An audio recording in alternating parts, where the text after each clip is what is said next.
Good morning, YouTube. It is June 23rd, 2013. My name is Jeff Blohm. I'm the author of the book, Is the Cross the Answer? And today we'll be talking more about faith. The Bible teaches us that now faith is the substance of things hoped for and the evidence of things not seen. Now, it is very easy to take that scripture and just glaze over it and not really understand it. It is very, very important. Last week I talked about the language of faith and how it is God's language and it's how he communicates with us. And he expects us to learn the language and to live by the language, and today I'm going to explain why.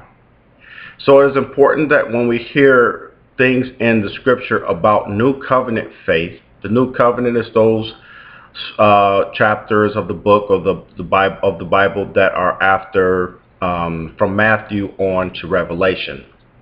That's when Jesus enters the picture. Before that are old covenant scriptures.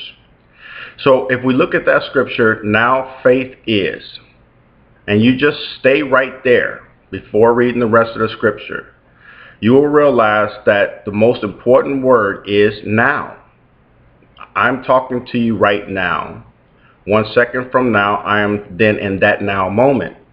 So as long as you're in the now, the right now, you are where God is, because he says now faith is. Faith is God.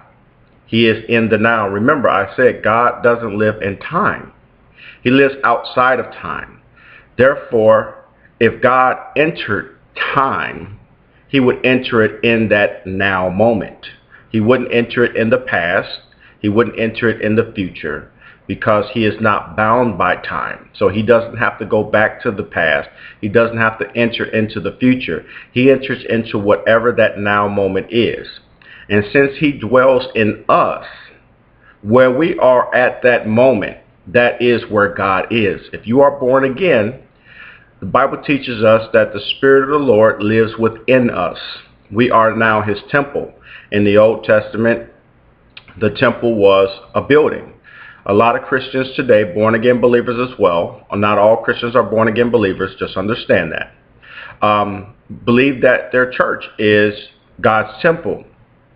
You are. If you are born again, you are God's temple. He made that perfectly clear. That's just a place for believers to come and dwell and get together and worship. It is not where God lives. He lives in you. So now faith is the substance of things hoped for. Now, right now. So when you're talking to God and you're thinking of your faith, you got to think of that right now moment. Don't put it off to the future. Don't look in the past. Stay right where you are. Now, it's really hard to think that way if sin is something that is on your conscience. I'll be honest with you. I really don't care what you're doing in your life. There are many roads, and next week I'm going to talk more about sin, and not the way you hear it in church. So please, listen next week. It's going to be very important. But there are different roads that we travel in life. God created different pathways because he knew we would make many different decisions. So by having our own will, our free will to move about and do things, we travel different roads. Some roads, the Bible teaches, leads to death. That's the road of sin, those things that God deems as sin.